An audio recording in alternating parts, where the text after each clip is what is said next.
Iya, Bapak. Baik, lalu menurut Bapak tantangan kita sebagai orang yang sudah masuk ke dunia bisnis atau baru mau mulai berbisnis nih, Pak. Tantangan apa sih, Pak, yang paling krusial dan bagaimana cara mengatasinya, khususnya di masa pandemi ini, Pak?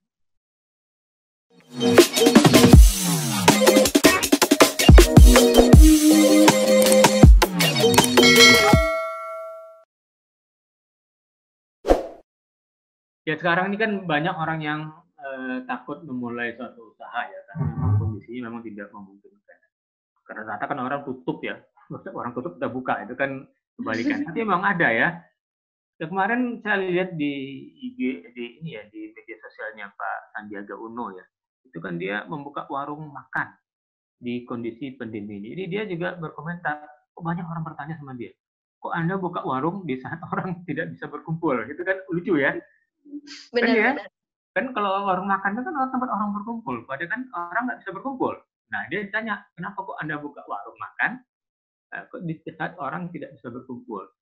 Nah dia melihat gini, artinya kalau orang lain takut, berarti ada peluang bagi dia yang istilahnya tuh untuk bisa meraup pangsa pasar yang mungkin bisa untuk mencari makan. Ya. Jadi kan orang pada takut semua nih. Jadi di balik ketakutan orang itu mungkin kesempatan bagi kita ya. Jadi dalam dunia bisnis itu ya, dia di balik kelemahan orang itu adalah kesempatan bagi kita. Di balik ketakutan orang itu adalah kesempatan bagi kita. Tapi itu kan bagi orang yang nyalinya besar ya. Nyali besar modalnya gede ya. Kalau saya dulu sih buka kayak gitu, istilahnya kalau rugi 100 juta, 200 juta lah masih santai lah ya. Tapi kalau orang pedagang kecil modal 10 juta lalu bangkrut ya mikirnya 100 kali.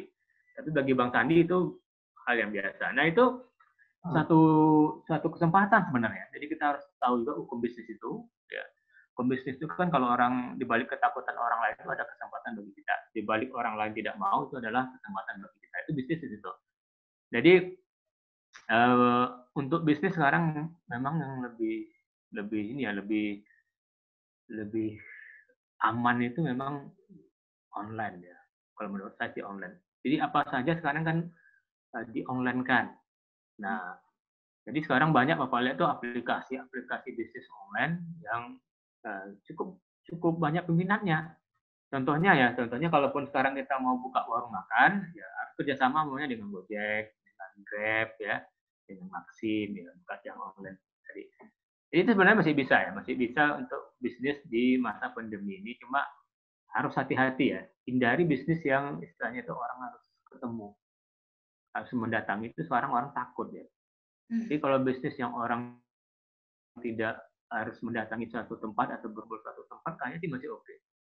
Ya silakan nanti ya. Menurut Bapak sih yang paling memungkinkan sekarang adalah bisnis tadi kayak di Shopee ya, habis itu di ya Tokopedia, di Bukalapak, di IG pun sekarang saya lihat ya Bapak lihat itu kan Bapak suka buka di Facebook juga. Jadi orang sekarang jualnya tuh online ya. Jadi kayak pasar juga ya, nggak segantung itu ya, pajang ya. Saya lihat itu banyak ya. Ya kayak secara langsung itu loh. Nah, itu satu terobosan ya di masa pandemi ini. Sekarang kalau anak-anak Bapak buka Facebook, itu banyak orang yang berjualan pakai secara langsung di IG, di Facebook. Jadi dia pajang ini di toko ya, di toko, pokoknya dia lalu HP. Yang HP itu yang terkenal kan kemarin itu yang Putra Siregar itu ya. Laris ya. Ya itu kan rame ya. Itu Bapak juga mau beli kemarin tuh ya. Karena murah banget. Dan banyak dan laku. Jadi jualannya online di Facebook. Sama yang baju-baju Bapak lihat juga ada online ya. Macam-macam saya dijual online. Nah, jadi itu suatu peluang. Jadi kalau kita melihat sisi positifnya memang ada juga ya pandemi itu ya. Artinya kita bersentuhan dengan teknologi. Kalau dulu mungkin orang-orang majang di toko, orang lain datang, sekarang malah kita jualannya dengan tadi merekam atau secara langsung. Boleh ya, jadi nggak ada masalah. Kalau anak Bapak sekarang mau buka bisnis apa aja, tapi pasarkan secara online. Intinya ya.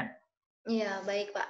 Terima kasih Pak. Lalu Kalau boleh meminta tips nih Pak, bagi para anak-anak muda khususnya yang ingin memulai bisnis baru, tips apa yang ingin Bapak berikan untuk kami-kami semua ini Pak? Ya itu tadi ya. Yang pertama kan sesuai dengan yang Bapak sampaikan di awal, harus ada kemauan dulu. Bapak kemarin waktu ngajar entrepreneur itu Bapak suruh anak-anak UN itu membuat suatu produk makanan, ternyata banyak produk makanan ya. Dan suruh jual langsung. Dan laku ya, nggak tahu lakunya itu uh, dibeli oleh teman-temannya. Nah artinya itu kan sebenarnya satu peluang. Jadi kalau kita mau, ya anak-anak Bapak bisa. Tapi sekarang susah ya, karena memang udah nggak ada perkuliahan kumpul lagi ya. Nah, maka sekarang kalau untuk jual makanan memang udah sulit. Tapi intinya, kalau kita ada kemauan dan ada skill, itu jadi. Jadi sekarang anak-anak Bapak ya, kalau kita melamar suatu pekerjaan pun, yang ditanyakan oleh si wawancara itu bukan kamu IPK-nya berapa enggak. Kamu bisa apa? Ditanya itu kamu bisa apa? Nah, tidak kamu IPK-nya berapa enggak? Kamu bisa apa? Nah, kalau kita punya kebiasaan, Mama bilang, oh Pak, saya bisa ngetik cepat 10 jari. Nah, itu satu keterampilan ya. Kalau Bapak lu ngajar ya di, betul Bapak SMEA ya, belajar ngetik 10 jari. Tapi sekarang udah nggak bisa lagi. Misalnya blind system, ngetik dengan mata tertutup. Nah, itu suatu keahlian. Oke, itu satu. Belum lagi yang keahlian lain. Saya bisa bahasa Arab, Pak. Nah, itu juga suatu keahlian. Jadi kita punya kelebihan dari orang lain yang tidak dipunyainya. Jadi itu sebenarnya yang tadi dibilang orang value added ya. Kita punya value, tambahan nilai. Jadi kalau IPK 3 itu mungkin jutaan sekarang mahasiswanya. Jadi kalau cuma mengandalkan IPK, minimal IPK syarat IPK minimal 3, itu yang lamar jutaan. Karena sekarang IPK 3 itu bukan hal yang aneh lagi ya di zaman perkuliahan sekarang ya. Beda sama Bapak dulu ya. Zaman saya kuliah dulu cari nilai B aja nangis ya. Karena dosennya luar biasa. Kalau sekarang Bapak lihat, aduh, nilai A-nya itu dihambur-hamburi. Nah, sekarang orang tidak mau lagi melihat itu. Ya kan ya? Sekarang betul ya, sekarang perusahaan nggak mau lagi. Kalau dulu memang nilai dilihat orang ya. Kalau dulu zaman saya dulu nilainya berapa ditanya dia, termasuk skill juga. Nah, kalau sekarang orang nggak percaya lagi sama nilai. Karena nilai sekarang kampus itu ya, masing-masing kampus itu punya kebijakan. Artinya gini, supaya mahasiswanya itu laris di pasaran, maka sekarang banyak dosen-dosen yang memberikan nilai yang lebih mudah untuk mahasiswa. Supaya mahasiswa yang di kampusnya nilai tinggi. Nah, ini sama-sama tinggi semua, kampus A tinggi, kampus A. Artinya nilai tinggi itu nggak jadi ukuran lagi, karena udah sama semua, jadi udah kebaca tuh sama ARD ya. Wah ini kampusnya ini pasti ukuran nilai ini pasti supaya mahasiswa tadi itu terangkat. Nah karena sudah umum itu sudah tidak menjadi ukuran. Yang jadi ukuran sekarang apa? Itu kemahiran ya atau skill tadi. Kamu bisa apa? Bisa bahasa Inggris, bisa bahasa Jepang, bisa namanya membuat sistem, bikin web. Kalau sekarang kan yang dicari itu kan di bidang teknologi ya, seperti coding ya. Bapak kan juga ikut berita-berita terbaru ya. Jadi sekarang yang dibutuhkan oleh perusahaan itu banyak yang ahli-ahli di bidang namanya computerized, coding, mungkin web, lalu olah data, itu. Nah, kalau anak bapak punya itu yang nyari bukan kita lagi, itu perusahaan yang nyari. Oke, jadi itu ya, ingat. Jadi yang paling penting itu adalah skill. Nilai sekarang udah nggak jadi ukuran karena udah umum ya, nilai 3 tuh umum sekarang, 3,5 umum, udah nggak bisa jadikan ukuran lagi karena tadi ya, karena sistem penilaian sekarang kan agak longgar ya. Beda sama zaman saya kuliah dulu, cari nilai B susah. Oke, jadi memang anak-anak Bapak semuanya kalau untuk memulai bisnis, intinya pertama harus punya skill. Harus punya kemauan dulu ya. Skill. Jadi itu sangat penting untuk memulai sesuatu. Jadi kalau kita tidak punya dua itu susah ya. Punya skill tapi nggak punya kemauan nggak jadi juga ya. Punya kemauan tapi nggak punya skill tapi bisa diasah sebenarnya. Jadi kalau kita punya kemauan nggak punya skill bisa diasah. Jadi yang penting kemauan dulu. Banyak orang yang punya skill ya. Banyak orang yang punya skill artinya mungkin dia jago di bidang tertentu. Tapi tapi itu tidak kemauan dia untuk mengembang itu nggak ada, jadi nggak jadi juga. Nah, sekarang kan lagi fenomenal itu ya, kalau Anda mau sekarang Alibata itu ya. Tahu nggak Alibata? Fingerstyle itu ya, gitar itu ya. Nah, itu kan sekarang mendunia ya. Mendunia. Bapak sekarang tergila-gila istilahnya menonton videonya dia, cover lagunya mereka. Wah, itu cuma modal skill ya. Dia main gitar dengan merdu, penghasilannya sekarang saya baca itu sekitar 40 juta sebulan dari YouTube. Ngalahkan gaji direksi ya, 40 juta.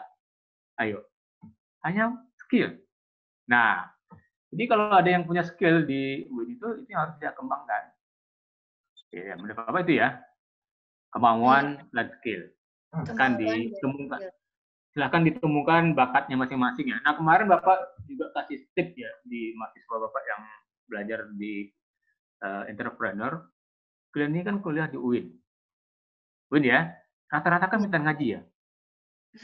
Minimal bisa lah ya. Iya, Pak, benar. Minimal bisa ngaji. Nah, itu bisa dijual skillnya itu. Bapak kemarin bilang, tolong kalian kembangkan kepintaran kalian mengaji itu. Kalian buka IG, tapi IG itu jangan dicampur-campur. IG umumnya kalian menawarkan guru privat ngaji. Cara boleh coba.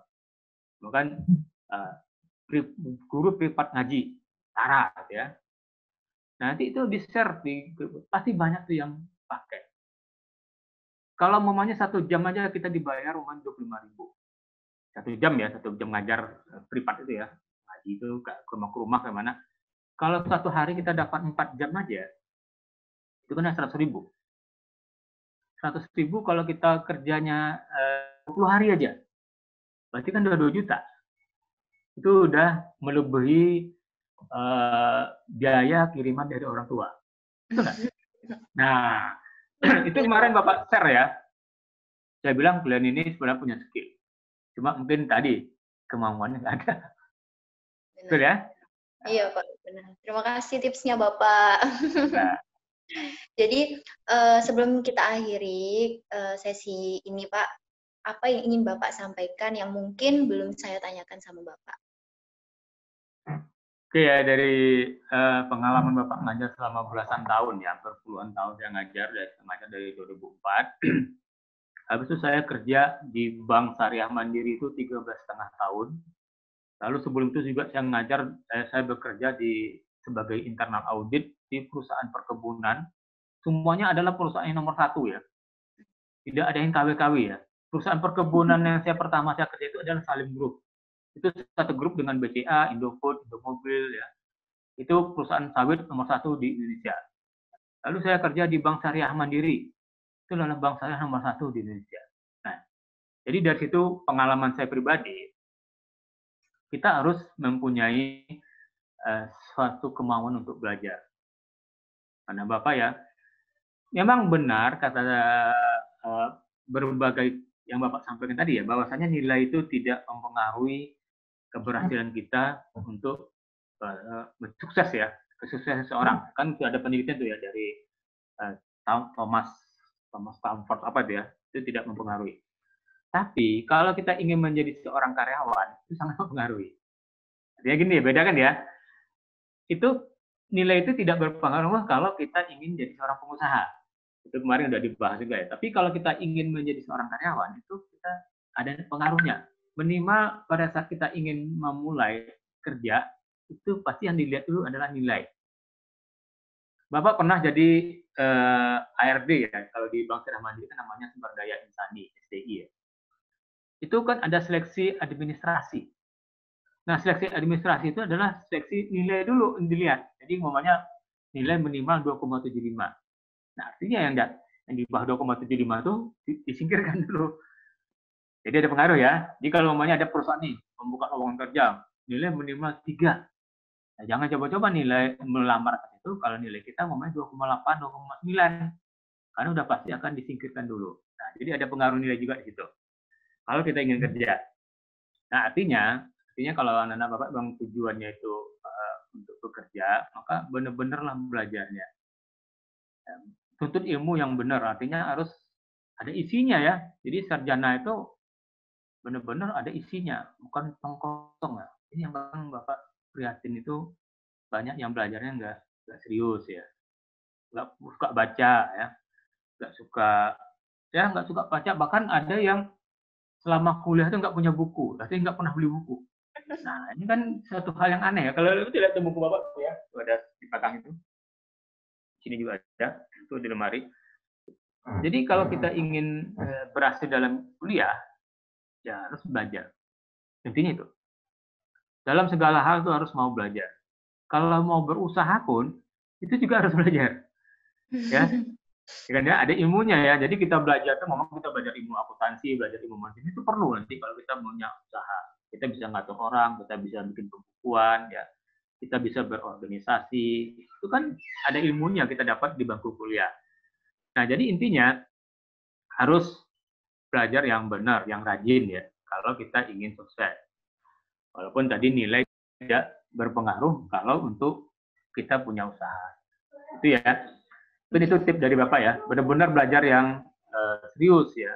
Artinya tuntutlah ilmu selagi kita itu bisa punya kesempatan ya. Jadi sangat sedikit orang yang memiliki kesempatan untuk kuliah. Jadi kalian sangat beruntung ya. Mungkin dari jutaan anak Indonesia, kalau ada mahasiswa UIN nomor 300, itu adalah orang-orang yang beruntung. Menurut Bapak ya. Jadi benar-benar itu di kesempatan yang dipergunakan dengan baik. Oke, itu tipnya ya.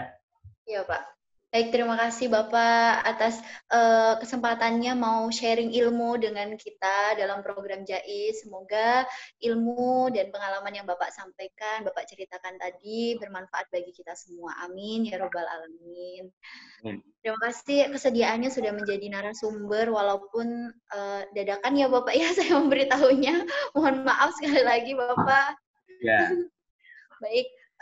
Langsung kita tutup saja sesi program JAIS pada kesempatan kali ini. Tapi sebelum itu, saya ingin mengucapkan terima kasih banyak kepada teman-teman yang sudah menyaksikan program JAIS kali ini. Kita bertemu lagi di program JAIS minggu depan setiap hari Jumat. Dan sebelum itu, saya ingin mengutip salah satu kata-kata atau kalimat dari seorang pengusaha yang tadi juga sempat dibahas oleh Bapak Syafril, yaitu Bapak Sandiaga Uno.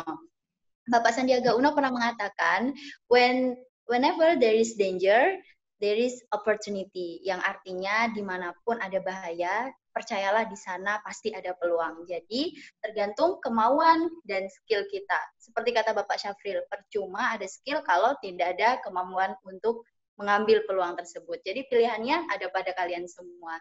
Itu saja yang bisa saya sampaikan. Semoga kita dapat bertemu lagi di program JAIS berikutnya dengan tema-tema yang tidak kalah menarik. Langsung klik tombol subscribe, like, share, dan komen di channel kita supaya kita semakin berkembang untuk belajar bersama-sama. Saya Tara Amalia mewakili seluruh tim UINA TV yang bertugas mengucapkan terima kasih dan mohon maaf. Wabillahi taufiq wal hidayah. Wassalamualaikum warahmatullahi wabarakatuh.